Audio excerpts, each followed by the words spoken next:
Hi friends, welcome back to Srilatha vlogs. నేను ఇవాళ మీకు పప్పొంగలి ప్రిపరేషన్ చూపించబోతున్నానండి. ఒకసారి వీడియో మొత్తం చూసేయండి. వీడియోని లైక్ చేయండి. ఎవరైనా సబ్స్క్రైబ్ చేసుకోకుండా ఫస్ట్ ఈ వీడియోని చూస్తుంటే ముందు సబ్స్క్రైబ్ చేసుకోండి. ఒక్కసారి నా ఛానల్ని విజిట్ చేసి అప్పుడు సబ్స్క్రైబ్ చేయండి. ఓకే. ఇంకా పప్పొంగలి ప్రిపరేషన్లోకి వెళ్ళిపోదాము.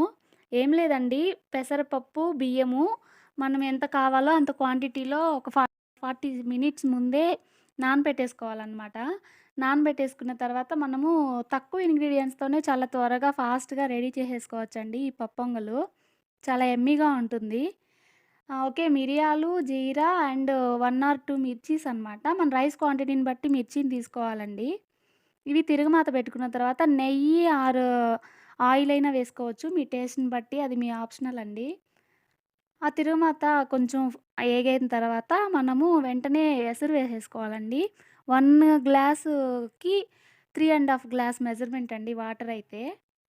అట్లా వాటర్ వేసేసుకున్న తర్వాత కొంచెం సాల్ట్ వేసేసుకుంటే మనకి ఎసరు వచ్చేస్తుంది. ఎసరొచ్చాక ఈ మనం ముందుగా నానబెట్టుకున్న ఈ పప్పుని, బియ్యాన్ని అందులో వేసేసేయాలండి. అందులో వేసేసి ఒక 15 మినిట్స్ వెయిట్ చేస్తే మనకి 50% పప్పొంగలి కుక్ అయిపోతుందండి. తర్వాత మనము ఏ కన్సిస్టెన్సీలో కావాలో ఆ కన్సిస్టెన్సీ దగ్గర మనము స్టాప్ చేసేసుకోవచ్చు కుకింగ్‌ని. పప్పొంగల్లోకి కాంబినేషన్ అల్లం చట్నీ అని చెప్తానండి నేనైతే, పర్ఫెక్ట్‌గా సెట్ అవుతుంది. ఓకే. మీకేది నచ్చితే అది ప్రిపేర్ చేసుకోవచ్చండి. ఓకే. ఈ వీడియో మీకు నచ్చిందనుకుంటున్నాను. లైక్ చేయండి, సబ్స్క్రైబ్ చేయండి. ఒక్కసారి ఛానల్‌ని విజిట్ చేయండి తప్పకుండా. ఓకే. బాయ్.